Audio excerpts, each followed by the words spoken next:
South India shopping mall the wedding మంత్ర సరికొత్త wedding collection south India shopping mall.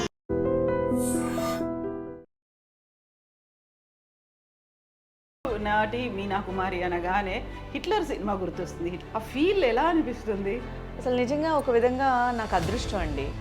ఎందుకంటే first megastar గారి cinema కేవలం అన్నా చెల్లెళ్ళ స్టోరీ. హిట్లర్ అనేసరికి కేవలం అన్నా చెల్లెళ్ళ స్టోరీలో నేను ఒక చెల్లెలు అయినందుకు నేను చాలా అదృష్టవంతురాలన్నమాట.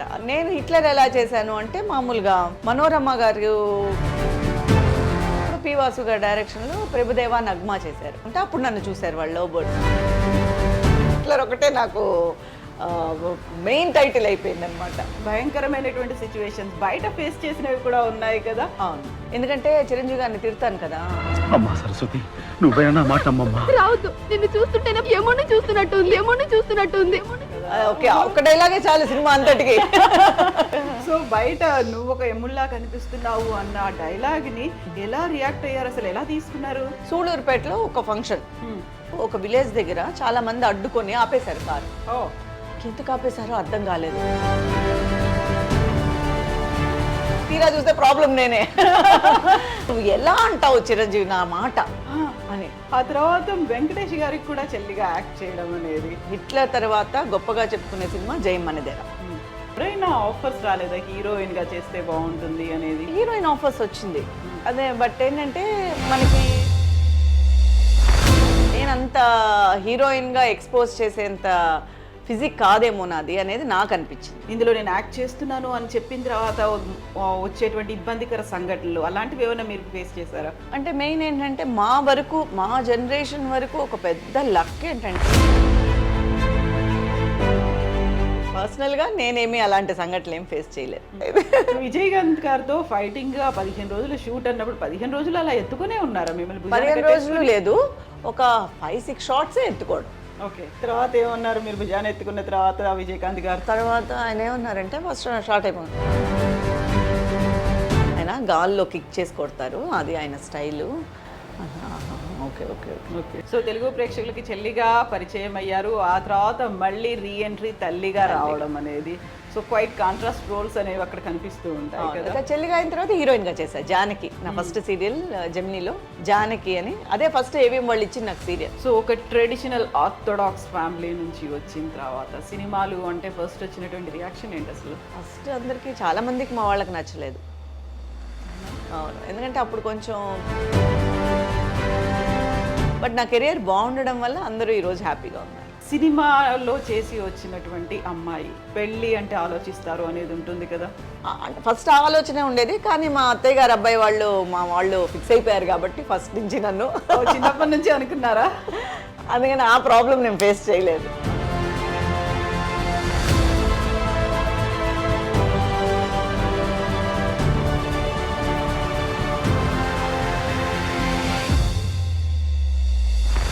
నమస్తే, welcome to I dreams celeb chat with కవిత.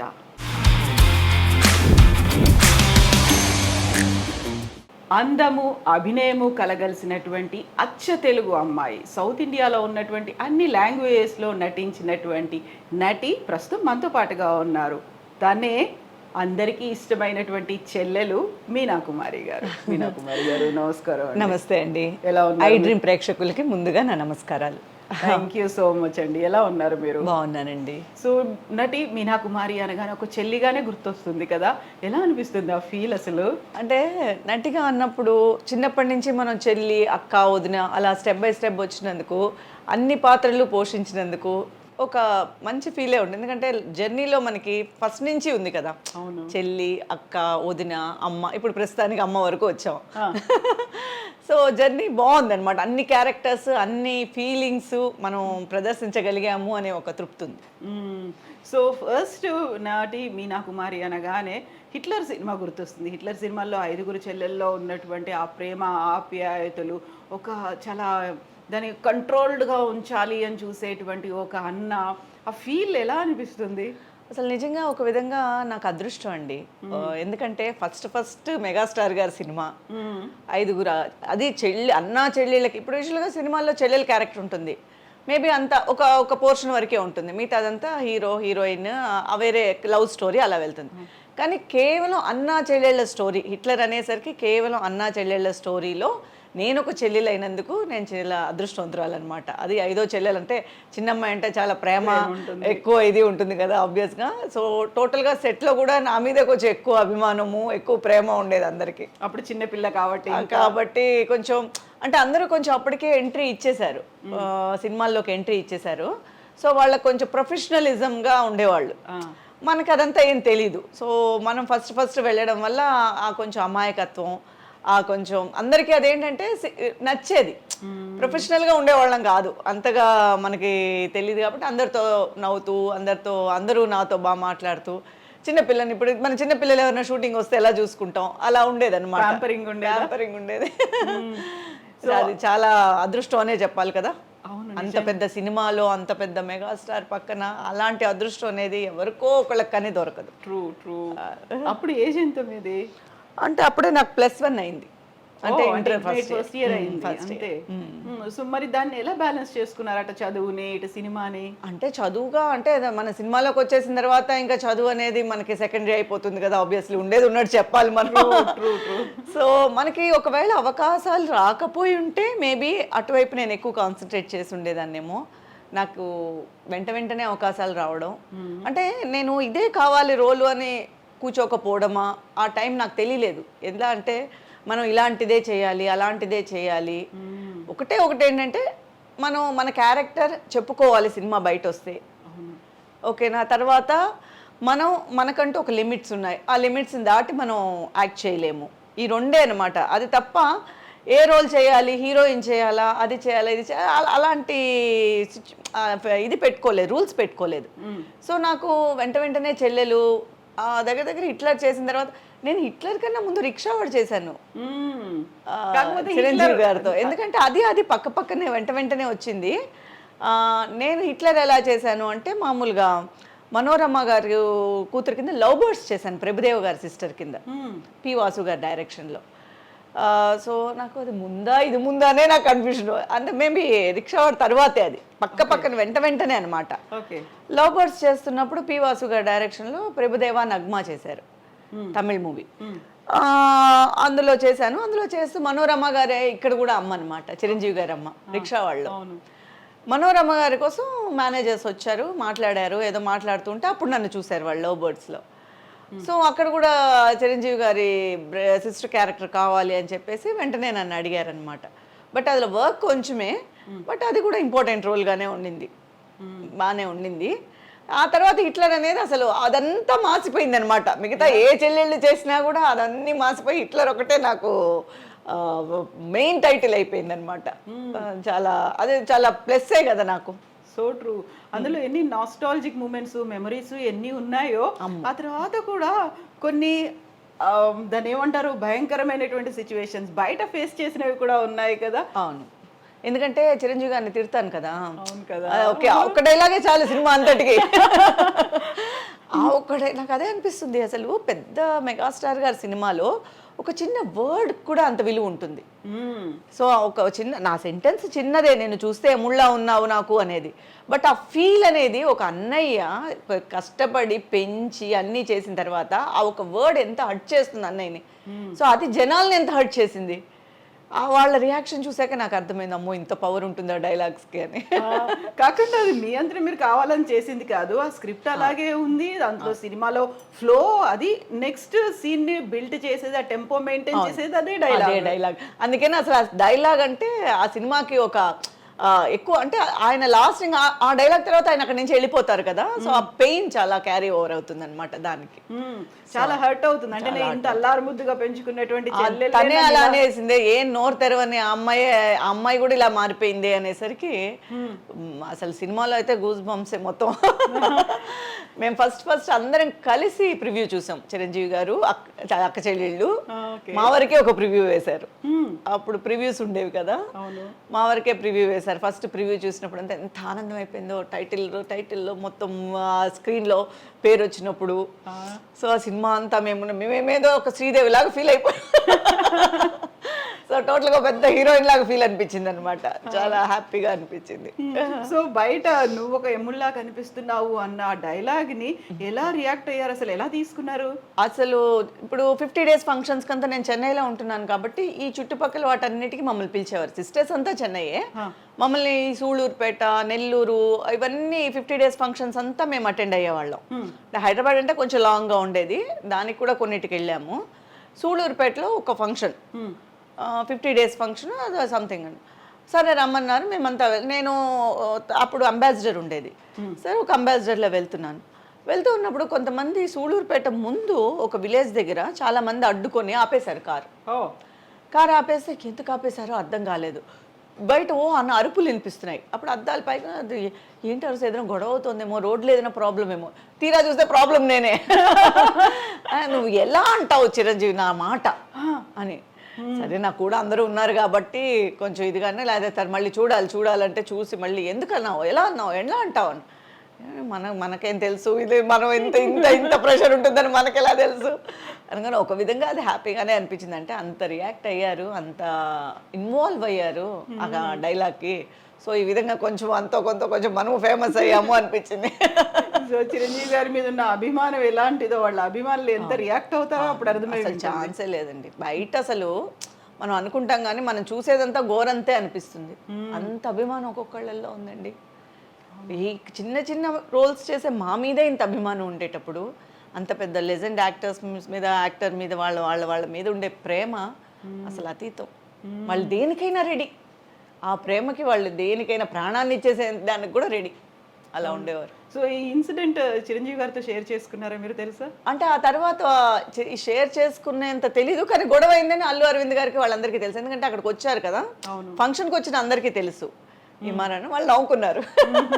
ఇంకేమంటారు, చిన్నపిల్లని ఇలా అనేసరికి నవ్వుకున్నారు అందరూ. అవునా, సరే నువ్వు బాగానే వచ్చావు కదా, నిన్నేం కొట్టలేదు కదా ఎవరు. సో ఆ తర్వాత వెంకటేష్ గారికి కూడా చెల్లిగా యాక్ట్ చేయడం అనేది. అవును, జయం మనదేరా కూడా నా కెరియర్లో హిట్లర్ తర్వాత గొప్పగా చెప్పుకునే సినిమా జయం మనదేరా. అంతకుముందే సురేష్ ప్రొడక్షన్లో నేను కలిసుందనరా ఫస్ట్ ఫిల్మ్ చేశాను. కలిసుందనరాలో ఒక చిన్న రోల్ అయినా కూడా ఆ రోలే సినిమా మొత్తానికి ఒక ఆయుపట్లాగా. సో టోటల్ బేస్ స్టోరీయే దాని మీదే ఉంటుంది. సో నేను కలిసుందనరా చేశాను. ఆ తర్వాత సురేష్ ప్రొడక్షన్లో రెగ్యులర్గా నేను ఒక 5 సినిమాల వరకు చేశాను. నాకు నేను, నీకు నువ్వు, కలిసుందనరా, జయం మనదేరా. సో తర్వాత ఇంకో 2 సినిమాలు ఏదో కూడా చేశాను. సో కంటిన్యూస్గా పిలుస్తూనే ఉన్నారు. జయం మనదేరాలో మాత్రం నాకు మంచి రోల్ వచ్చింది. మంచి అంటే టోటల్గా ఒక ఫ్లాష్ బ్యాక్కే ఒక రీజన్ అనమాట ఆ సినిమా, కీలకమైన పాత్ర అని. అది కూడా నాకు కెరియర్లో మంచి పేరు తెచ్చిపెట్టింది జయం మనదేరా కూడా. అది కూడా మర్చిపోలేను. భానుప్రియ గారు, వెంకటేష్ గారు, తర్వాత విలన్స్ అంతా నా గ్రూపే కదా, వాళ్ళందరూ, శివపార్వతి గారు అత్తగారు. సో అందరూ చిన్నప్పుడే మంచి యాక్టర్స్తో, పెద్దవాళ్లతో చేసిన దానివల్ల చాలా మంచి అనుభవము ప్లస్ మెమరీస్. ట్రూ. ఈరోజు వాళ్ళకి చాలా తక్కువ అది యాక్చువల్గా, అంత పెద్దవాళ్ళు. ఎందుకంటే ఇప్పుడు ఇంత పాన్ ఇండియాలో అయిపోయి చిన్న రోల్ కూడా పెద్దవాళ్ళు చేస్తున్నారు. సో మాకు అలా దొరకడం అనేది మా జనరేషన్ వరకు చాలా అదృష్టం అనే చెప్పాలి. అందులో గుర్తుండిపోయేటువంటి పాత్ర అదే చెప్తున్నా కదా, నేను పెద్ద రోల్స్ చేశానని ఏం లేదు.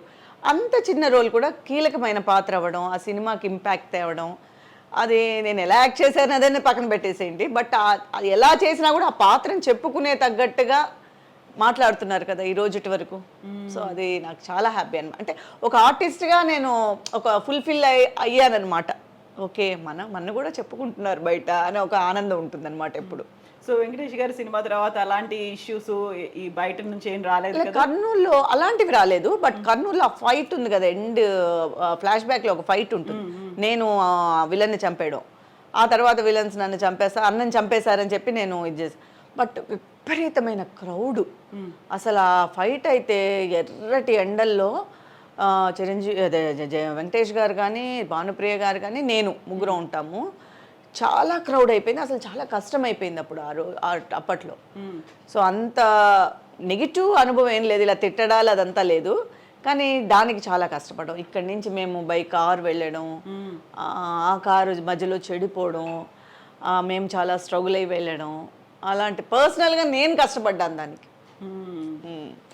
సో ఈ చెల్లి క్యారెక్టర్లు ఇవన్నీ చేస్తున్నప్పుడు ఎవరైనా ఆఫర్స్ రాలేదా హీరోయిన్ గా చేస్తే బాగుంటుంది అనేది? హీరోయిన్ ఆఫర్స్ వచ్చింది అదే, బట్ ఏంటంటే మనకి పెద్ద పెద్ద సినిమాలు అని చెప్పలేము. మామూలుగా ఇప్పుడు చెల్లెల క్యారెక్టర్గా ఆబ్వియస్గా మనం ఎంట్రీ ఇచ్చేసినప్పుడు హీరోయిన్గా ఒకటి రెండు వస్తాయి. కానీ ఏంటంటే మనం హీరోయిన్గా చేసేటప్పుడు మనం కొన్ని రూల్స్ అవన్నీ పెట్టుకోలేం. ట్రూ. సో మనం ఫ్రీగా వాళ్ళకేం కావాలో మనం ఇవ్వాలి. వాళ్ళు ఎలా ఎక్స్పెక్ట్ చేస్తున్నారో మనము చెయ్యాలి. కాస్ట్యూమ్స్ విషయంలో కానివ్వండి, తర్వాత మనకంటూ కొంచెం వాళ్ళకి తగ్గట్టుగా మన ఫిజిక్ కూడా ఉండాలి. సో నాకు అది కొంచెం మైనస్ అనే నాకు అనిపించింది. నా వరకు నేనంత హీరోయిన్గా ఎక్స్పోజ్ చేసేంత ఫిజిక్ కాదేమో నాది అనేది నాకు అనిపించింది. ఎట్ ద సేమ్ టైం అలా చేస్తే షార్ట్ పీరియడే ఉంటుంది. హీరోయిన్గా చేస్తే మళ్ళీ హీరోయినే చేయాలి. మనం ఇంకొక రోల్కి మనకు యాక్సెప్ట్ కాదు మన మైండ్. సో మేబీ అది షార్ట్ పీరియడే అయిపోవచ్చు. ఏదో ఒకటి చేయొచ్చు, రెండు చేయొచ్చు. లాంగ్గా పెద్ద హీరోయిన్ అయిపోతాము అనేది మనం చెప్పలేం. ఇద్దరు మనం టోటల్గా భారతీరాజా గారి ఫిలిమ్స్ మాకన్నా ముందు జనరేషన్ చూడండి, అలాంటి వాళ్ళకి అప్పుడు అది కలిసి వచ్చింది. లాంగ్ లైఫ్ అనేది కూడా ఉంది. అప్పుడు మనిషి ఫిజిక్ అది కాదు, నటన, ఆ క్యారెక్టర్కి వాళ్ళు సూట్ అయ్యారా, కలర్ ఉందా లేదా, అదంతా ఏం లేదు. ఇప్పుడు మనం భారతరాజా గారు కానీ వీళ్ళందరివి చూసామంటే వాళ్ళకి అక్కడ కలరో లేకపోతే ఇంకోటో కాదు, ఆ క్యారెక్టర్కి యాప్ట్గా ఉన్నారా లేదా అనేదే వాళ్ళు ఇంపార్టెంట్గా చూసేవారు. అలాంటి టైం అంటే కూడా అనుకోవచ్చు. కానీ మేము వచ్చేసరికి ఆల్మోస్ట్ గ్లామర్ రోల్స్ ఎక్కువైపోయింది. సో గ్లామర్ రోల్స్ ఎక్కువైపోయినప్పుడు సినిమాలో నిలదొక్కుకోవాలంటే ఖండితంగా గ్లామర్ రోల్స్ చెయ్యాలి, లేదా ఆమని గారి లాగా ఓన్లీ మనకి కుటుంబ కథాపాత్రలే రావాలి. అది మనకి తెలీదు. సో మనం మినిమల్గా అయిపోతాం. ఎట్ ద సేమ్ టైం టోటల్గానే ఫస్ట్ ఆఫ్ ఆల్గా నాకు కంఫర్ట్గా ఉండేది కాదు కాస్ట్యూమ్స్. మనకి ఇంట్లో కొంచెం కండిషన్స్ ఉంది, అట్ ద సేమ్ టైం నాకు కంఫర్ట్గా ఉండేది కాదు. నేను ఒక ఫిలిం చేశాను, మలయాళం ఫిలిం, హీరోయిన్గా చేశాను. ఫ్రాక్స్ వేసుకున్నాను, అన్నీ చేశాను. వాళ్ళు మాటికి ఏం చెప్పేవారంటే మిగతా హీరోయిన్స్తో కంపేర్ చేసేవారు. మీరు ఇలా వేసుకుంటేనే మీరు అలా అవ్వగలుగుతారు, మీరు ఇలా రిస్ట్రిక్టెడ్గా ఉంటే మీరు పైకి రాలేరు అని చాలా చెప్పారు. నేను పైకి రావడమో లేకపోతే నేను కోట్లు సంపాదించుకోవడమో ఇది కాదు. నా ఎయిమ్ వచ్చి నాకు ఒక మెమరబుల్గా నా క్యారెక్టర్ గురించి చెప్పుకోవాలి. అట్ ద సేమ్ టైం నేను సూట్ అయితే, నేను హీరోయిన్గా సూట్ అయితే, నా క్యారెక్టర్కి నా బాడీకి సూట్ అయితే నేను చేస్తాను, అంతేగాని అంటే చాలామంది నన్ను బ్రెయిన్ వాష్ చేశారు. ఓకే. ఈవెన్ ప్రొడ్యూసర్తో సహా వాళ్ళు అలా చేశారు, వీళ్ళు ఇలా చేశారు, అందరు హీరోయిన్స్ పేరుని ఇలాగి వీళ్ళు ఇలా చేశారు, వాళ్ళు అలా చేశారు, మీరు ఇలా చేస్తేనే మీరు డెఫినెట్గా మీకు ఫ్యూచర్ బాగుంటుంది, యు ఆర్ క్యాపబుల్, నువ్వు హీరోయిన్ మెటీరియల్, అలా ఇలా చెప్పేసి చాలా చెప్పేవారు. అన్నిటికీ వినేదాన్ని. అప్పుడప్పుడు సరే అప్పుడే కానీ అనుకుంటాను, కానీ మళ్ళీ ఏదైనా కొంచెం తేడా వచ్చినా కూడా కాస్ట్యూమ్లో డిస్కంఫర్ట్గా ఉండేది. ఏంటా ఇది సరే మనకు వర్కౌట్ అవుతులే ఇది. మరి ఆ సినిమా కంప్లీట్ చేస్తా అది అయిపోయింది. అది అంతలో ఇప్పుడు అదొకే, అదొక టైప్ ఆఫ్ లవ్ సబ్జెక్ట్ కాబట్టి చిన్నదిగా అది అయిపోయింది. బట్ ఆ తర్వాత వచ్చిన క్యారెక్టర్స్కి వాళ్ళు 2 పీస్ వేస్తారా, స్విమ్ సూట్ వేస్తారా, ఇలా అడిగేవారు. ఇది మనకు వర్కౌట్ అవ్వదు అని చెప్పి హీరోయిన్ని మనం అసలు ఫస్ట్ ఆఫ్ ఆల్ మీకు first A type of costumes వేయాలి అంటే అక్కడే వెళ్ళిపోయేది, రిజెక్ట్ అయిపోయాయి. అక్కడే ఓకే బాయ్ అని చెప్పేసేవాళ్ళు, లేదులేండి ఐఎమ్ నాట్ ఇంట్రెస్టెడ్ అని చెప్పేసేవాళ్ళు. స్టోరీలు ఇవన్నీ వినకపోయేవాళ్ళు అసలు. ఫస్ట్ కాస్ట్యూమ్స్ స్టోరీ ఏంటంటే మనం విలేజ్ రోలు లేకపోతే హోమ్లీ అంటే మనం సూట్ అవుతాం. సైకలాజికల్గా అది మైండ్లో పడిపోయింది, ఏది మనం ఇలాంటి వాటికే సూట్ అవుతాము.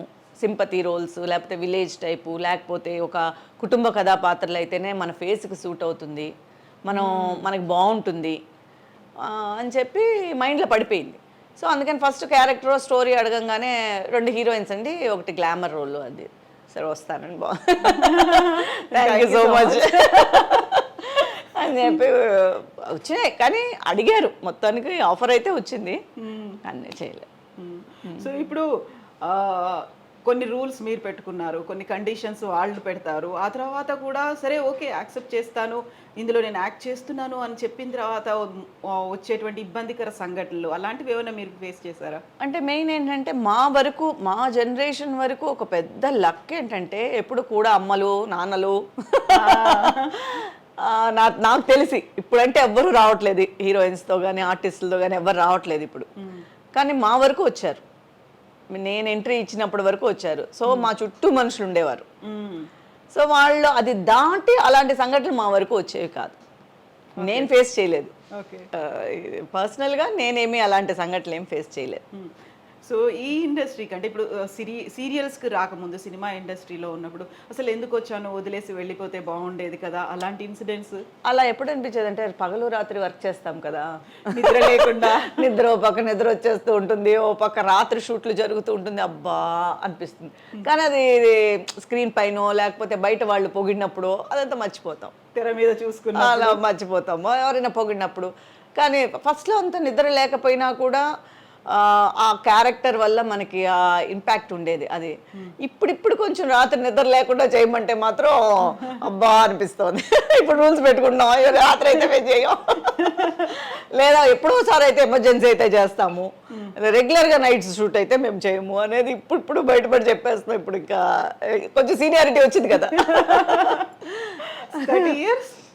Almost 25 years.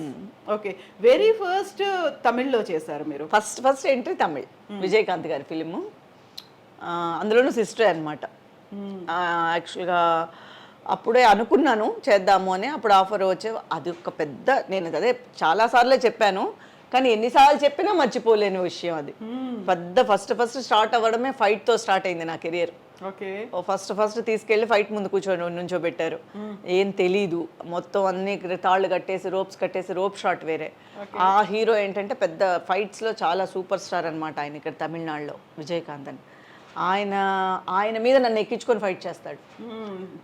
నేను చిన్నప్పటి నుంచి చబ్బీగానే ఉండేదాన్ని, అంత సాహసం ఆయన ఎలా చేశారో నాకు అర్థం కాదు ఇప్పటికీ. కానీ అంత స్ట్రాంగ్గా ఉండేవారేమో. నేను అదే అనుకున్నాను, ఎలా అబ్బాయి యాక్సెప్ట్ ఏదో ఏ బక్క పిచ్చినో కదా కమిట్ చేసుకోవాలి, ఇలాగా నన్ను పోయిసారి మనకు తెలియదు అది, అంటే ఇలా కట్టేస్తారు, ఇలా మనం ఫైట్ తీయాలి అనేది తెలియదు. వాళ్ళు చెప్పింది ఏంటి, ఒక సిస్టర్ క్యారెక్టర్, ఫ్యామిలీ, శ్రీవిద్య గారు అమ్మగారు. అదేంటిది ఫస్ట్ నాకు అమ్మగారు శ్రీవిద్య గారే, హీరోయిన్ ఖుష్బూను రంజిత ఇద్దరు హీరోయిన్స్. వీణ హీరో గారు, విజయకాంత్ గారి హీరో అని చెప్పగానే సరే ఓకే మంచి ఫ్యామిలీ సబ్జెక్ట్ అది ఇది సరే బాగుంది అలా అనుకుని వెళ్ళిపోయా. వెళ్ళంగానే ఏవిఎం స్టూడియోలో ఆల్రెడీ ఫైట్ జరిగేసరికి విజయకాంత్ గారు చూశారు, డైరెక్టర్ చూశారు, చూడంగానే సరే మేకప్ వేసేయండి అన్నారు. మేకప్ టెస్ట్ ఏమోలే అనుకున్నా, సరే మేకప్ టెస్ట్ ఏమోలే మామూలుగా ఓ చూడీదార్ ఇచ్చారు, అది వేసుకొని షార్ట్కి రమ్మన్నారు. అసలు ఏమీ తెలియలేదు, అర్థం కాలే, ఫైట్ ఉందని తెలియలేదు. కానీ చెప్పడం నేను అన్నా మళ్ళీ ఇప్పుడు ఫైట్ కదా జరుగుతుంది, నాకు ఇంట్లో కదా సీన్స్ ఉండాలి కదా, నేను ఇంట్లో కదా ఉంటాను, ఇప్పుడు ఫైట్గా జరుగుతుంది, ఇప్పుడు నన్ను చూస్తారమ్మా, లేదు మాది చూస్తారు. మళ్ళీ అన్నీ వెళ్ళి గెటప్ అంతా వేసి మొత్తం అన్నీ పెట్టిన తర్వాత జుట్టు కూడా అసలు పాపం లేదు, విగ్గు పెట్టి మామూలుగా జుట్టు ఉండేది నాది, మళ్ళీ ఏదో విగ్గు పెట్టి ఏదేదో చేశారు, మొత్తానికి మొత్తం మేకప్ వేసేసారు నాకు. ఇది మొత్తం ఒక 2-3 hours నా చుట్టూ ఒక 50 మంది ఉన్నారు, ఆర్నమెంట్స్ పెట్టేసి. అంటే అప్పుడు ఆర్నమెంట్స్ లేదు, ఫైటే కదా, సింపుల్ డ్రెస్సే అనమాట, సింపుల్ చూడిదార్ వేసాను. తీసుకెళ్ళగానే సరే షార్ట్ చేద్దామా చూద్దామా అన్న. ఫస్ట్ తీయగానే ఒక పేజ్ డైలాగు, తమిళ్ రాదు, ఫస్టే ఒక పేజ్ డైలాగు ఫైటర్స్తో, ఏం అర్థం కాలే. నేను మా కజిన్తో చెప్పా వెళ్ళిపోదాము, నాకు ఎందుకు భయం కావట్లేదు, నాకేందో ఏం అర్థం కావట్లేదు, లాంగ్వేజ్ ఏం అర్థం కావట్లేదు ఫస్ట్ అంటే. లేదు నువ్వు అవసరపడకు, ఈరోజే ఏం తీసేయలే, ఊరికే నీకు టెస్ట్ చేస్తున్నారు అంతే, చూద్దాము వెలిసి అర్జెంట్, నువ్వు టెన్షన్ పడకలే. సరే ఆ రోజు ఇంకా డైలాగ్ తీయకుండా చెప్పించి తర్వాత ఫైట్ తీశారు. ఫైట్ తీసినప్పుడు మళ్ళీ డైరెక్టర్ గారికి కొంచెం తెలుగు తెలుసు, అరవింద్ రాజ్ గారని, ఆయన కూర్చోపెట్టి బాగుంటుందమ్మా నువ్వేమి భయపడద్దు, ఇలాగా ఫైట్ అంటే ఆయన మీద ఎక్కాలి, ఆయన పడిపోతారండి అన్న. ఆయన పడిపోకుండా మేము చూసుకుంటాం ఆయన ఎత్తుకుంటే నన్ను పడిపోతారండి అని ఎంత ఇన్నోసెంట్గా ఉండేదన్నమాట మైండ్. అంటే లేదండి, లేదమ్మా పడిపోకుండా మేము చూసుకుంటాంలే అని చెప్పి మొత్తానికి ఆయన కాలు ఆయన నా కాలు కట్టేసి, అంటే ఆయన రోప్ షాట్ లో గోడ మీద ఇలా స్టెప్స్ వేసి గాల్లోకి ఎగురుతారు, ఓకే స్పైడర్ మ్యాన్ లాగా అలా ఎగిరి ఈ విలన్ని కొడతారనమాట. సో ఇదంతా పైన మేము ఉండాలి కదా, నేను ఉండాలి కదా, భుజం మీద వేసుకుంటారు, ఉప్పు మూట్లాగా వేసుకొని ఫైట్ చేస్తారనమాట. ఓకే ఒక 15-20 రోజులు జరిగింది ఆ ఫైట్ 15 days జరిగింది. సరే ఇక ఫైట్ అబ్బా అనుకునేలోపు కట్ చేస్తే సాంగ్ ఊటీలో. సో ఊటీలో సాంగ్ కదా, ఫ్యామిలీ సాంగ్ అనమాట. సో అది ఎంజాయ్ చేసి వచ్చాము. అప్పుడు శ్రీవిద్య గారు చాలా ఎలా ఉండాలి ఏంటి, ఇండస్ట్రీకి కొత్త ఎంత జాగ్రత్తగా ఉండాలి, ఎలా మేకప్ చేసుకోవాలి, ఎలాగా ఇది చేయాలి అని చెప్పి చాలా చెప్పించేవారు. చాలా ఫస్ట్లో కొంచెం మాట్లాడేవారు కాదు. నా ఇన్నోసెన్స్ చూసి తర్వాత సరే లేదేదో టింగర్లా ఉంది సరే పోనీలే పాప చిన్నపిల్లగా ఉంది అని చెప్పి తర్వాత దగ్గర తీసుకొని అన్నీ చెప్పేవారు. తర్వాత ట్రాక్ మధ్యలో నడవడం ఎలాగా, ట్రాక్లో నడుస్తూ డైలాగ్ చెప్పడం ఎలాగా ఫస్ట్లో వచ్చేది కాదు. కోఆర్డినేషన్ చూసుకోవాలి కదా, అది చాలా. ఆ తర్వాత సరే నేను అమ్మ నడుచుకుంటూ వస్తామన్నమాట ట్రాక్లో. ఆవిడ ముందు మాట్లాడుకుంటూ వెళ్తారు, నేను వెనకాల ఫాలో చేయాలి. నేను ఏదోటి ఆవిడ చెప్పిన దానికి కౌంటర్ ఇస్తూ వెళ్ళాలి. సరే చూశారు, నేను మాట కింద చూసేస్తున్నాను, పడిపోతానేమో భయం.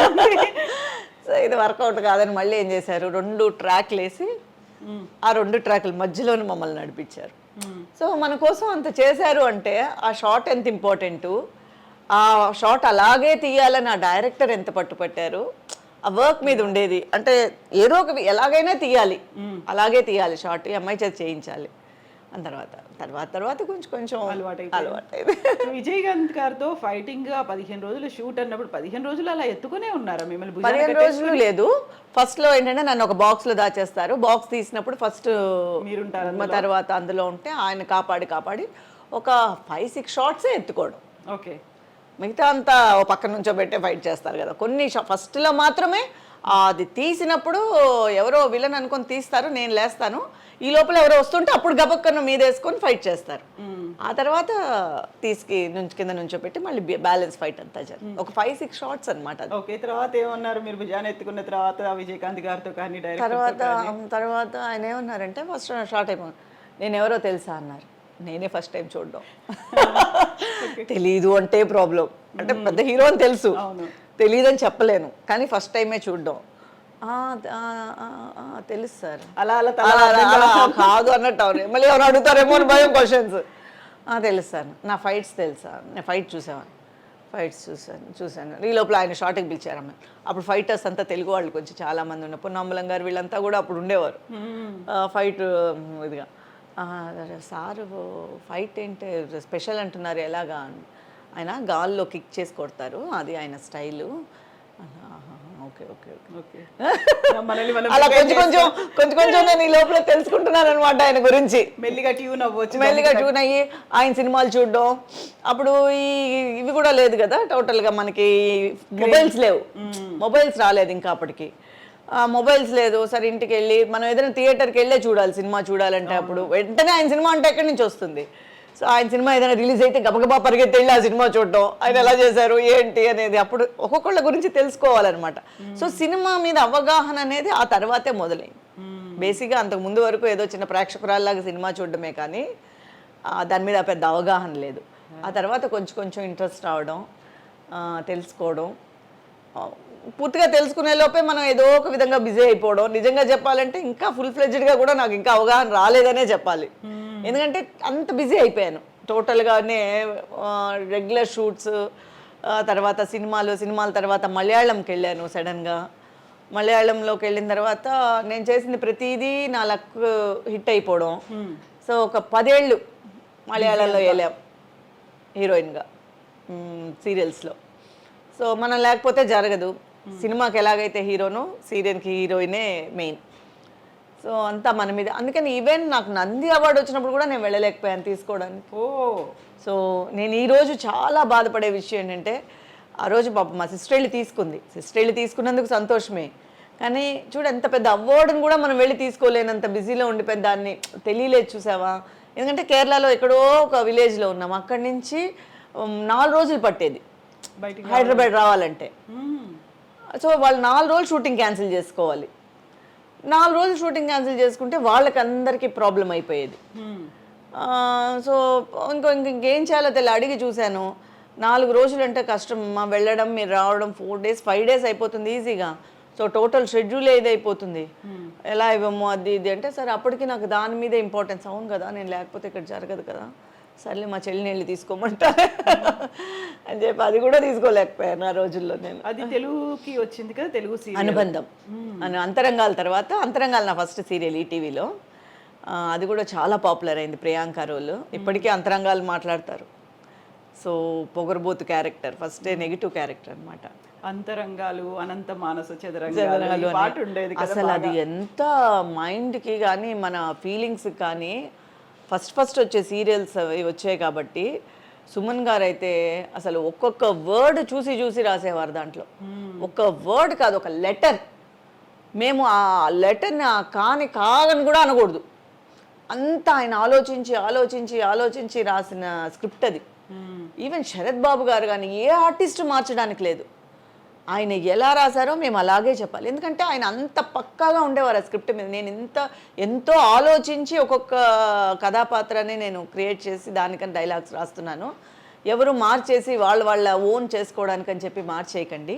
మీకు కష్టమో నష్టమో మీకు వీలైతే ఓన్గా చెప్పండి, లేదంటే ప్రాంప్ట్ అయినా తీసుకోండి, కానీ స్క్రిప్ట్ మాత్రం మార్చొద్దు అని చెప్పి స్ట్రిక్ట్గా రూల్స్ ఉండేవి.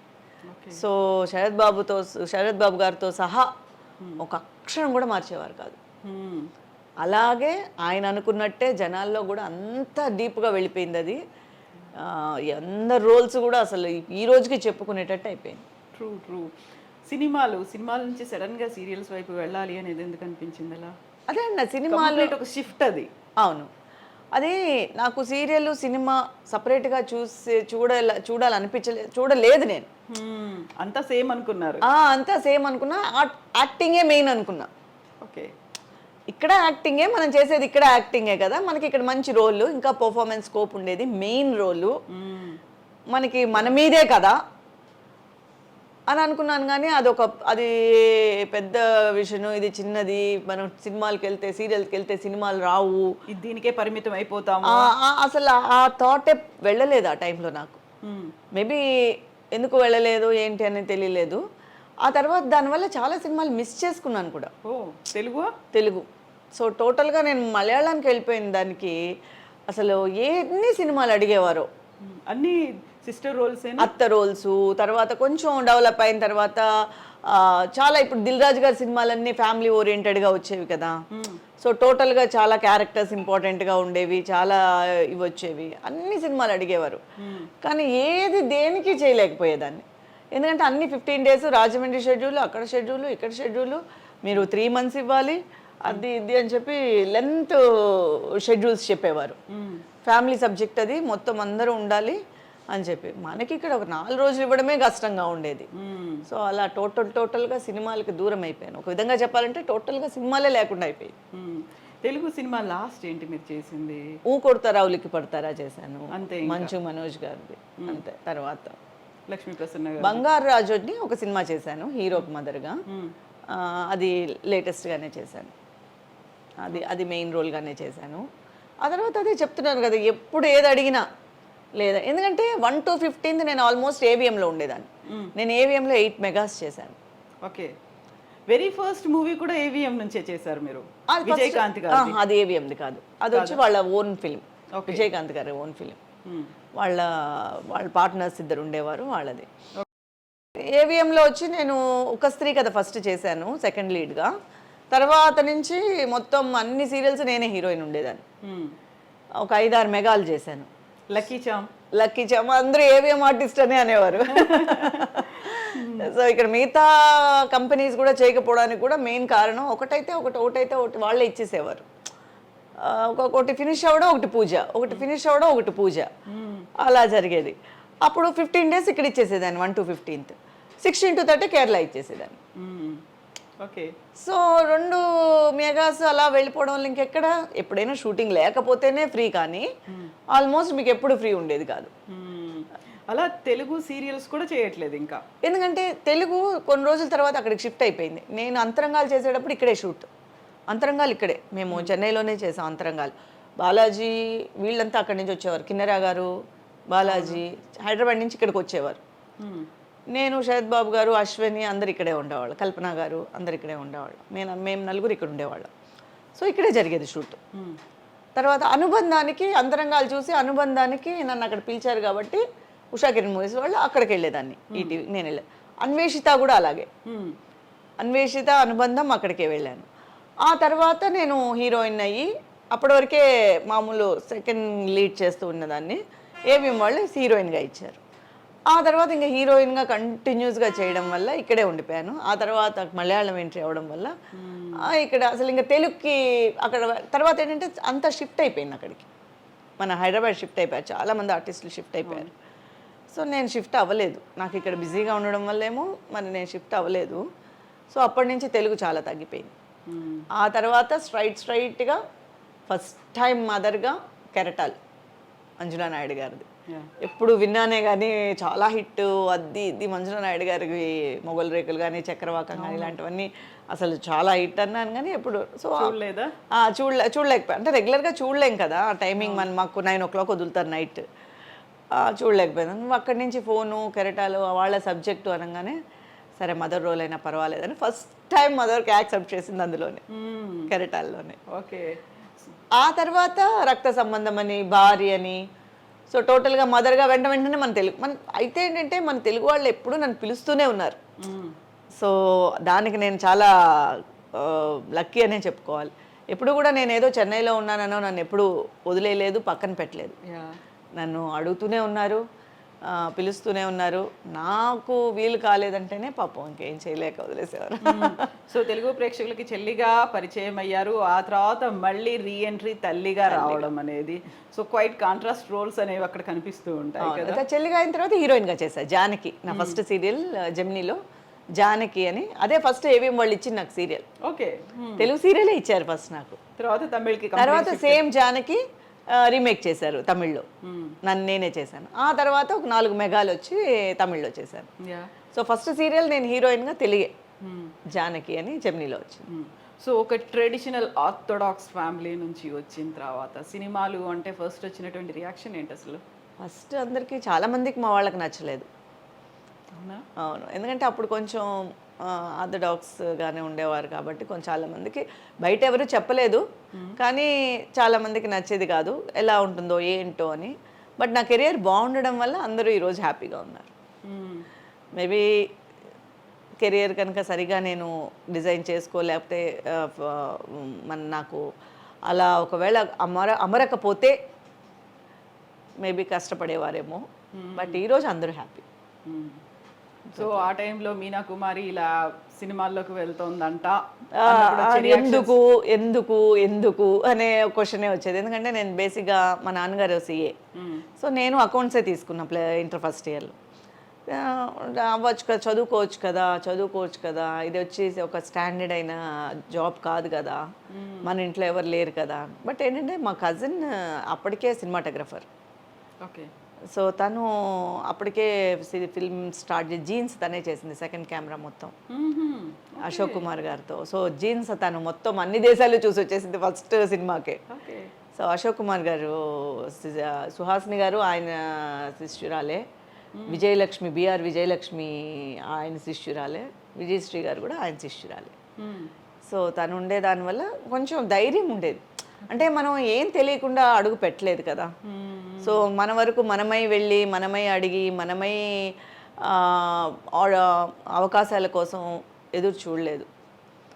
సో తనని అడగడము, తను ట్రై చేసిందంటే తను అంటే చేస్తుంది అని చెప్పిన తర్వాత అదే చెప్తాం కదా, హీరోయినే అని ఉంటే ఒకవేళ ఏమైనా నేను అప్పుడు అందరూ తలో పనిలో ఉండడం, కానీ తెలుగులో అలా లేదు. యాక్టివిటీసే చాలా తక్కువ నేను చూసింది. ఎందుకంటే అందరూ నుంచోవడం, గ్రాండ్గా చీరలు కట్టుకోవడం, గ్రాండ్గా నగలేసుకోవడం అలాగే ఉండేది, కానీ యాక్టివిటీస్ చాలా తక్కువ ఉంటాయి. కానీ ఇక్కడ కొంచెం యాక్టివిటీస్ ఉన్నాయి, ఎందుకంటే రెండిట్లోనూ నేను గమనించింది అదే. నేను అక్కడికి వెళ్తాను కదా, ఇలా ఎంతసేపు సోఫాలో కూర్చోండి ఇక్కడ నుంచి చూడండి అంటే నేను ఏదైనా పని చేస్తాను, నేను ఏదైనా అంటే నేను ఖాళీగా ఉన్నాను కదా, నేను ఏదైనా యాక్టివిటీ చేస్తాను అంటే వద్దు వద్దు వద్దు మీరు అలా ఓకే, చీర నలగకుండా అలా అయ్యో అలాగా అంటే క్యారెక్టరు పని చేయదా పని చేస్తా లేదు మనం మళ్ళీ ఇచ్చేద్దాంలేండి అని అంటే నా మొహమాటానికి అప్పుడు కొంచెం దాటేసేవారు. కానీ మళ్ళీ చూస్తే ఓహో ఇది ఇక్కడ ప్యాటర్న్ ఇదే, అక్కడ ప్యాటర్న్ అది. షాక్ అయితే అలాగే నుంచొని ఉండడం, దాంట్లోనే మొత్తం ట్రాలీ వెళ్ళడం అంటే ఆర్ఆర్కి ఎక్కువ ఇంపార్టెన్స్ ఇస్తుంది మన తెలుగు. మామూలుగా ఆర్ఆర్కి ఎక్కువ ఇంపార్టెన్స్ ఇస్తే దాంట్లో క్యారెక్టర్ని నిలబెట్టాలని చూస్తారు, క్యారెక్టరైజేషన్ దాంట్లో తేవాలని చూస్తారు, మ్యూజిక్లోను, డ్రెస్సింగ్లోను, కథల డైలాగ్స్లోను. కానీ ఇక్కడ వచ్చే క్యారెక్టరైజేషన్ డైలాగ్స్లోనే ఎక్కువ, ఎక్స్ప్రెషన్స్ అనేవి డైలాగ్స్లో ఎక్కువ. ఇప్పుడు ఒక కన్నింగ్ క్యారెక్టర్ అంటే ఆవిడ మాట్లాడే మాటలు కూడా మాడ్యులేషన్, ఆవిడ కట్టు బొట్టులో మోడ్యులేషన్స్లో కూడా అలా అనిపిస్తుంది. అది ఒక్కొక్క. ఇంకోటి ఏంటంటే వాళ్ళు చెప్పే రీజన్ కూడా అన్ని కథలు అయిపోయాయండి, ఆ టైప్ అంతా అయిపోయింది, రిపీటెడ్గా అదే ఇక్కడ చూపిస్తాము. ఇప్పుడు మనకి ఏదైనా ఇప్పుడు ఒక సీరియల్ చూడాలి అంటే నగలు, చీరలు, వీటి మీద ఇంట్రెస్ట్తోనే పిల్లలు చూస్తున్నారు. మీరు ఏడుస్తున్నారా, అత్తగారు మిమ్మల్ని కొట్టిందా, ఎందుకంటే వాళ్ళ నిజ జీవితంలో కూడా అవే అనుభవిస్తున్నారు. సో వాళ్ళు మళ్ళీ స్క్రీన్ మీద ఇదే చూడడానికి ఇష్టపడట్లేదు.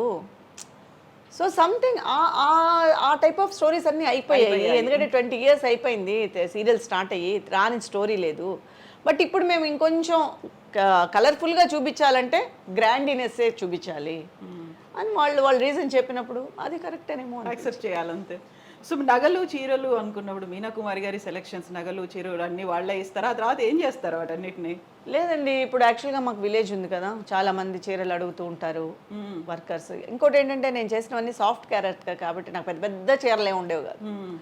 సిల్క్ చీరలు, ఇప్పుడు సిల్క్ మానేసాయి, ఇప్పుడు అంతా అమ్మరోలు కాబట్టి కాటన్స్ అడుగుతున్నారు. సో కాటన్ కడుతున్నాము. ఎప్పుడైనా బయటకు వెళ్తే పర్సనల్ శారీస్ ఉంటాయి.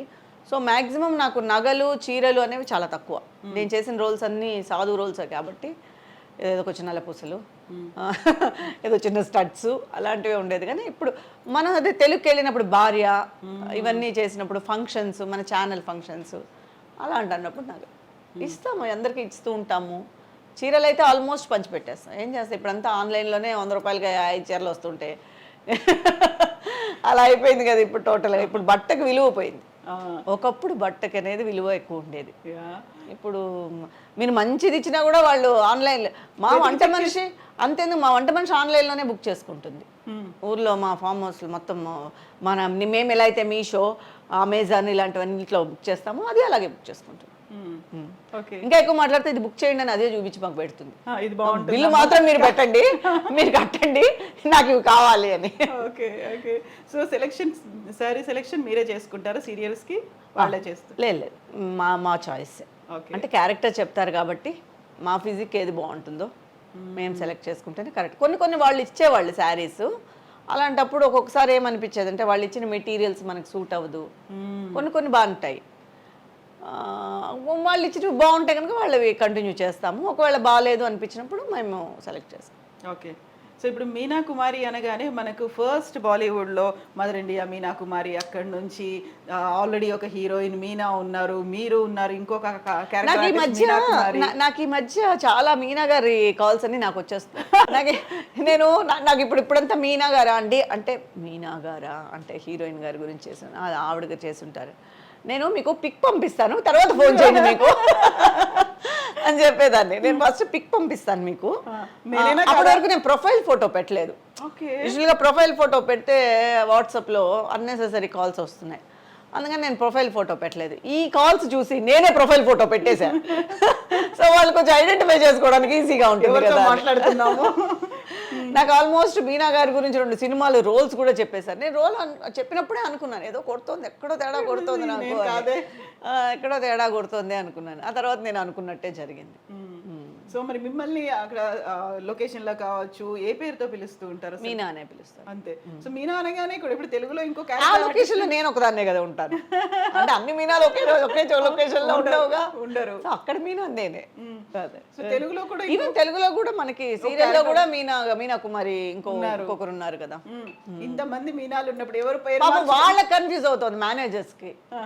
నాకు ఇప్పుడు ఆ మీనాకు చేయబోయి కూడా నాకు చేస్తుంటారు. మరి నాకు చేయబోయే కలిసి వాళ్ళకి ఏమైనా వెళ్తాయో లేదో నాకు తెలియదు, కానీ అందరు మీనా కాల్స్ నాకు వస్తున్నాయి. ఓకే.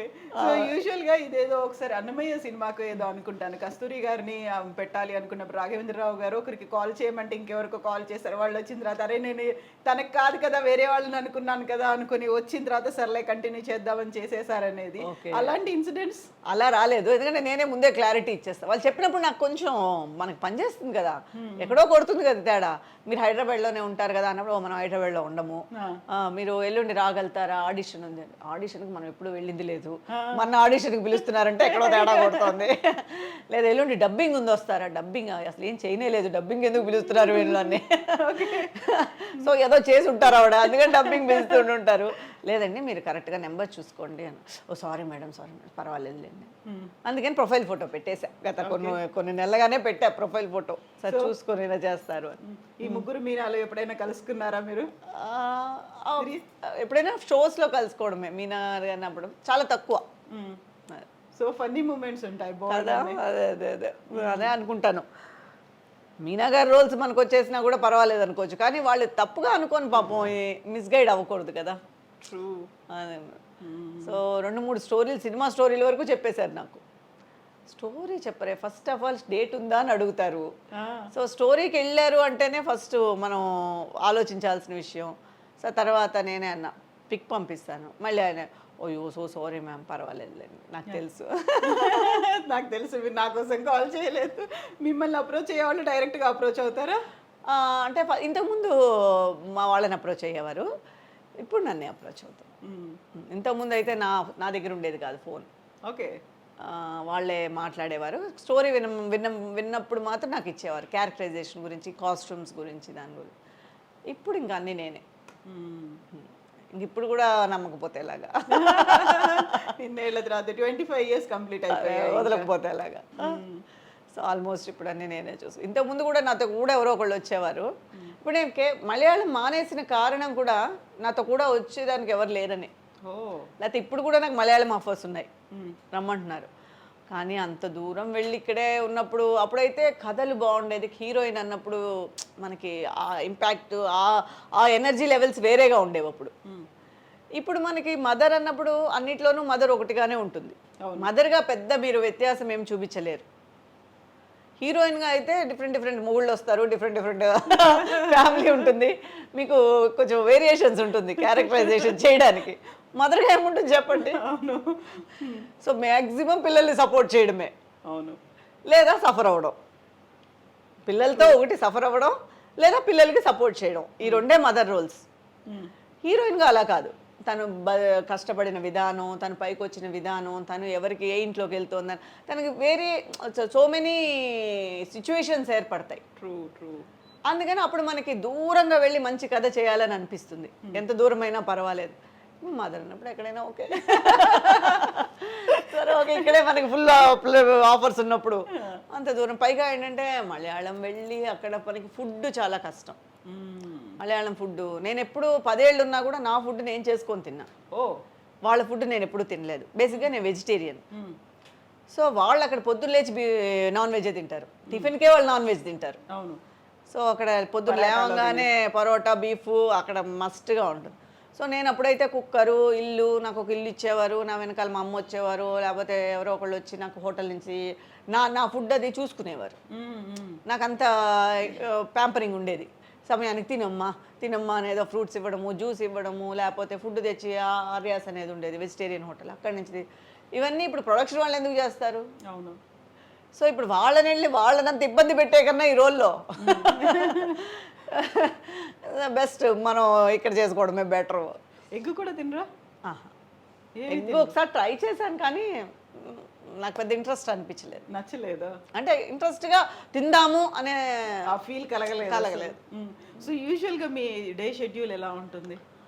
ఏం తింటారు? సీరియల్ సంబంధించినంత డే షెడ్యూల్ అడగండి, వాళ్ళ కోసమే పుట్టాం మేము. డే షెడ్యూల్ ఎవరిని అడిగినా కూడా ఒకటే చెప్తారు, పొద్దున్నే లేదు అమ్మో టైం అయిపోయిందా, గట్టిగా కూర్చొని కాఫీ తాగి 10 నిమిషాలు మాట్లాడడానికి కూడా టైం ఉండదు ఇంట్లో వాళ్ళతో. పొద్దున్న లేవగానే ఇంకా అసలు మా ఫుడ్ మేము చేసుకొని వెళ్తున్నప్పుడు అయితే ఇంకా మరీ కుకింగ్ మేమే చేసుకొని ఏదో ఒక ఫుడ్, ఎందుకంటే డైలీ ప్రొడక్షన్ ఫుడ్ ఎలా తినగలుగుతారు? తినలేరు. బాడీ ఇప్పుడు మనకి మెటబాలిజంగా బాడీ మారిపోయినా కూడా ఫుడ్ వల్ల మారిపోతుంది అని దాని మీద వేసేస్తాం. ట్రూ. సో ఒకవేళ అక్కడ మనకు ఫుడ్ పడలేదు, ఒకప్పుడు పడిన ఫుడ్డే, ఒకప్పుడు తిన్న ఫుడ్డే ఇప్పుడు మనకు పడట్లేదు, ఎందుకంటే మన కండిషన్స్ మారిపోయాయి కాబట్టి. అందుకని పొద్దున్న లేచి పిల్లల్లాగా వంట వండుకొని క్యారియర్ కట్టుకొని పొద్దున్న 7:30కంతా ఇక్కడ బయలుదేరితే అక్కడ 8:30కంతా షార్ట్ తీయాలని వాళ్ళు ప్రెషర్గా ఫీల్ అవుతూ ఉంటే మేము గబగబా రెడీ అయ్యి ఆల్మోస్ట్ ఇంక రాత్రి అమ్మయ్య వదిలేరా అనేటట్టు వరకు వాళ్ళ ముందే కూర్చొని వాళ్ళ అంతే రొటీన్ లైఫ్ అదే. ఎప్పుడైనా అనుకుంటా ఒక 10 రోజులు వెకేషన్స్ ప్లాన్ చేయాలి, అక్కడికి వెళ్ళాలి ఇక్కడికి వెళ్ళాలి అని. ఇప్పుడు కూడా అమెరికా వెళ్దామని ప్లానింగ్లో ఉన్నాము, కానీ వదలట్లేదా? నేను అన్నా అప్పటికి ఒక 2-3 మంత్స్ టైం ఇవ్వండి, 2 మంత్స్ గ్యాప్ ఇవ్వండి, నేను వెళ్ళి వస్తానంటే అయిపోతుందమ్మా. ఇప్పటికి 1300 అయింది ఎపిసోడ్ లేదు. సో అయిపోతుందమ్మా, చూద్దాము, అయిపోగానే ప్లాన్ చేయండి. 1300 అంటే 3 ఏళ్ల నుంచి కంటిన్యూ అవుతుంది, 4 ఏళ్ళు అయిపోయింది. సో చూద్దామమ్మా. జస్ట్ ఇప్పుడైతే కొంచెం కష్టము, ఎందుకంటే కథ మీ మీదే పోతుంది. వాళ్ళు మనం లేదా కథే లేనట్టుగా వాళ్ళు మనకు చెప్తారు. సో టోటల్గా మీ మీదే పోతుంది కదా. అందుకని ఇప్పుడు నిజం కూడా యాక్చువల్గా అది ఫ్యామిలీ సబ్జెక్ట్ అనమాట. టోటల్గా మదర్ ఉండాలి, ఇంటికి పెద్ద దిక్కు మదరే. ఇంటి మదర్ లేకపోతే ప్రతిరోజు కనిపించాల్సిందే. మెయిన్ ఇంట్లో మదర్ లేకపోతే అంతా చిన్న చిన్న పిల్లలుగా ఉంటారు, అంటే ఒక ఫుల్ఫిల్నెస్ ఉండదు ఫ్యామిలీ. అందుకని సరే ఇంకా తప్పదని చెప్పి ఇది అయిన తర్వాత ప్లాన్ చేద్దామని అనుకుంటూ ఉన్నాం. సో ఎక్సర్సైజెస్, వాకింగ్లో, జిమ్. వాకింగ్ ఏటికి ఎదురు చేసినట్టుగా చేస్తూ ఉంటాం, నెలకు చెయ్యాలి అని.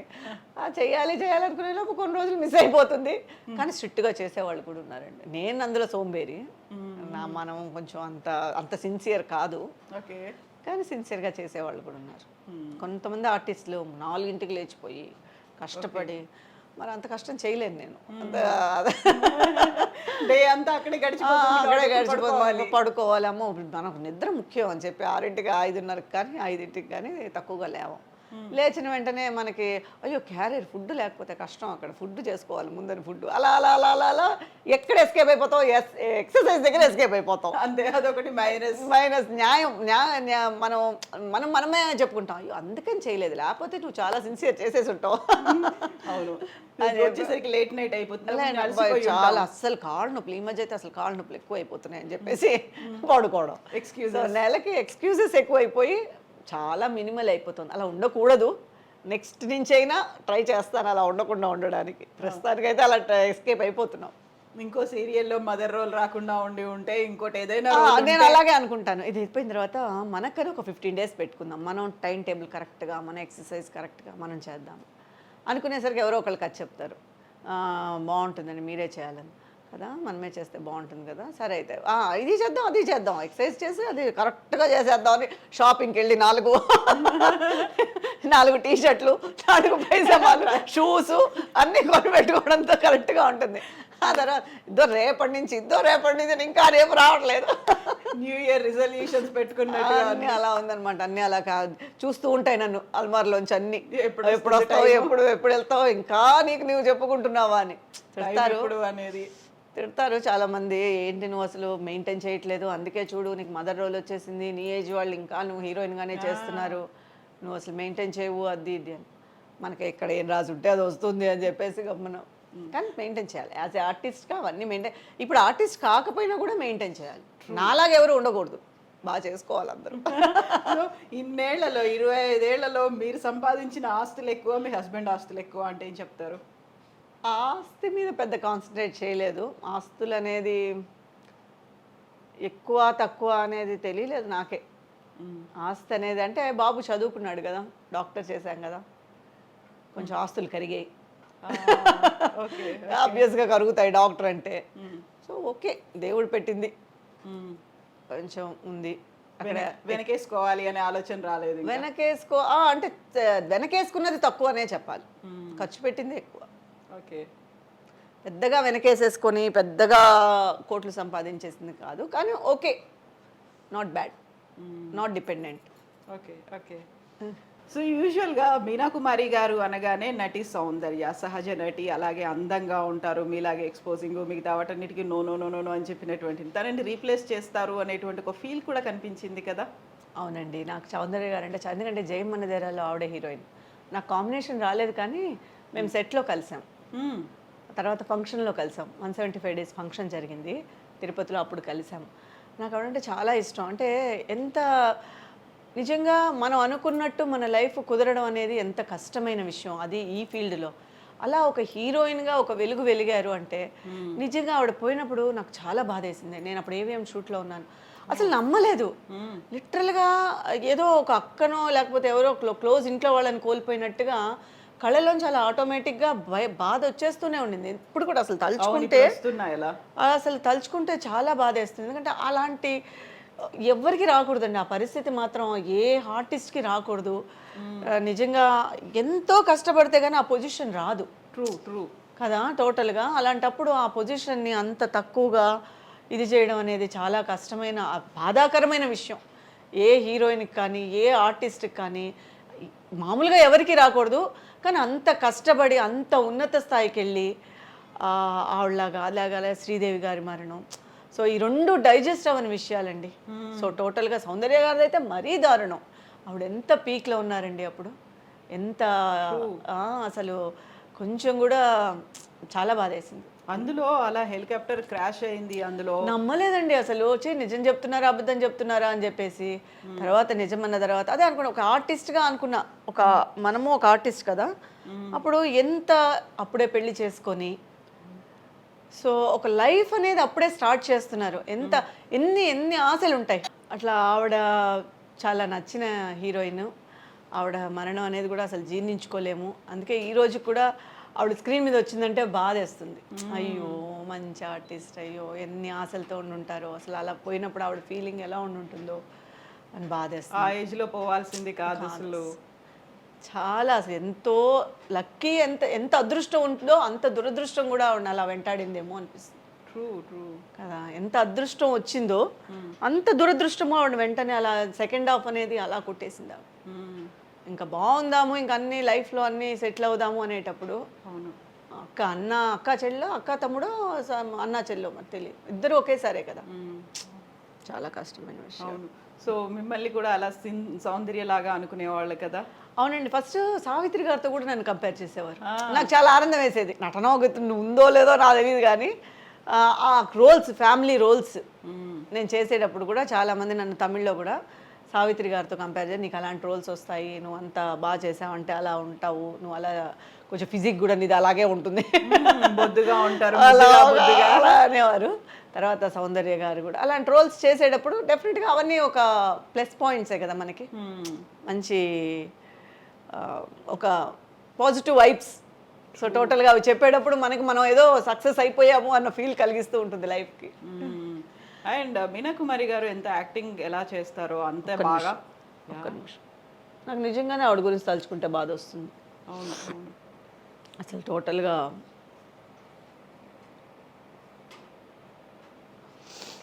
సారీ, ఇన్నేళ్ళు అయింది దూరం అయిపోయి, అయినప్పటికీ కూడా ఆల్మోస్ట్ ఒక 21 years అవుతున్నట్టుంది తను మనకు దూరం. అదే యాజ్ ఆర్టిస్ట్గా ఆలోచిస్తున్నప్పుడు ఏదో ఒక ప్రేక్షకురాలుగాను హీరోయిన్గాను మరి నాకు తెలియదు కానీ అది ఎందుకో చాలా ఎమోషన్ అయిపోతాం.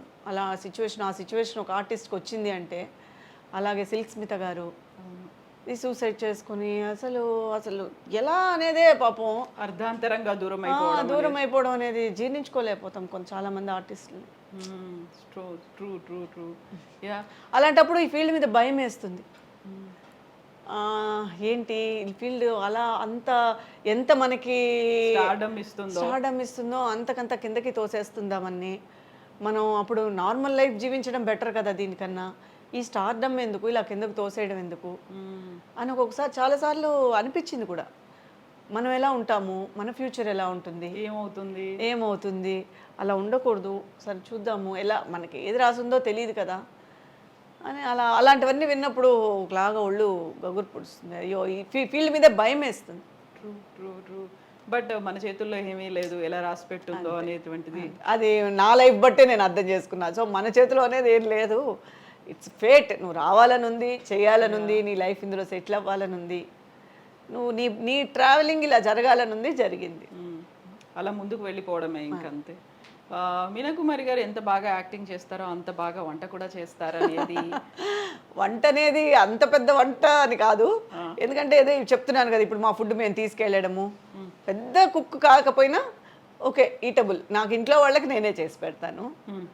మా ఇంట్లో మా అత్తయ్య గారు ఉన్నంత వరకు కుక్ ఉండేది, ఈ మధ్య సో ఎక్కువ నేను చేసుకున్నదే నేను ఇంట్రెస్ట్ చూపిస్తాను. సో మాకు ఎప్పుడు చేసి పెడతారు? మీరు ఎప్పుడు వస్తే అప్పుడు. ఓకే, మీరు ఎప్పుడు నెక్స్ట్ సెకండ్ సండే రండి, ఓ యా చేసేసుకుందాం. తప్పకుండా తప్పకుండా సెకండ్ సండే. కానీ నేను చేసిందే మీరు తినాలి, మీరు అడిగింది నేను మీరు యా ఎగ్ కూడా ఉండదని తెలిసిన తర్వాత we are not going to. కానీ మీకు నచ్చుతుంది. చాలా మందికి అక్కడికి వెళ్తే ఒక ముక్క కూడా ఉండదు. పప్పు అన్నం ఓకే. మమ్మల్ని సీరియల్స్లోను సెట్లో నన్ను ఏడిపిస్తారు. పెరుగన్నం తినే నువ్వు ఇలా ఉంటావా, ఇంత బాగుంటావా, పెరుగన్నం తినే ఇలా. పెరుగన్నం ఏం కాదు, మిగతా కూడా తింటాము. ఓ పప్పు నెయ్యి తింటావేమో నువ్వు ఎక్కువ, అందుకే ఇలా ఉంటావు. ఎస్ మీనా కుమారి గారు, థ్యాంక్ యూ సో మచ్ అండి. ఎప్పుడు మీరు ఇలాగే నవ్వుతూ ఉండండి, అందరినీ అలరించండి, అమ్మగా ఆదరించండి, ఇలాగే కీప్ గోయింగ్. నేను చాలా ఓపెన్గా మాట్లాడాను. సంథింగ్ ప్రేక్షకులు కొన్ని నచ్చచ్చు, కొన్ని నచ్చకపోవచ్చు. So thank you so much. మీరు చాలా రోజులుగా మీ ఛానల్లో నేను మాట్లాడాలని అనుకుంటూ ఉన్నాను, ఈరోజు ఇలా కుదిరింది. నా కోసం ఇంత దూరం వచ్చి మీరు నన్ను ఐ డ్రీమ్స్ ప్రేక్షకులకి పరిచయం చేసి నా మనసులో ఉండేదంతా చెప్పి వాళ్ళతో నేను షేర్ చేసుకున్నందుకు నాకు చాలా హ్యాపీగా ఉంది. కుదరడం కూడా మీరు ఆ గ్యాప్ ఏదైతే ఉందో ఆ గ్యాప్ లో మాకు ఇచ్చారు షెడ్యూల్ పెట్టుకోమని, లేకపోతే రోజైతే కుదరదు ఇంకా. అంటే ఎందుకంటే మీరు కరెక్ట్ గా పాపం లొకేషన్కి వచ్చి కష్టపడతారేమో, వాళ్ళేమో వదలరు, ఇంత టైం దొరకదు, ఫ్లో ఉండదు. మనకి మనసులో చెప్పుకునేటప్పుడు ఒక ఫ్లో వచ్చింది అనుకోండి, మన బాధ కానీ మన సంతోషం కానీ అలా చెప్పేసుకుంటూ ఉంటాము. ఒక షార్ట్ షార్ట్ రెడీ అని అంటే మీకు కష్టంగా ఉంటుంది. సో సెకండ్ సండే అనేది చెన్నైలో మాకు ఫ్రీ టైం అనమాట. సో మ్యాక్సిమం షూటింగ్స్ ఉండవు. అలా చేయాలంటే వాళ్ళు డబుల్ బేటాలు ఇచ్చి చేయాలి. ఒక టెక్నీషియన్స్గా 1000 రూపాయలు ఇచ్చేది 2000 ఇచ్చి చేయాలి ఆ రోజు, ఎమర్జెన్సీ అంటే. మ్యాక్సిమం సెకండ్ సండే ఉండదు. సో అందుకని మీతో మాకు టైం ఇచ్చారు, ఓపెన్గా మాట్లాడదాము, ఓపెన్గా ఉందాము అని. Thank you so much. Thank you అండి, thank you so much. Thank you, best wishes to you. Thank you.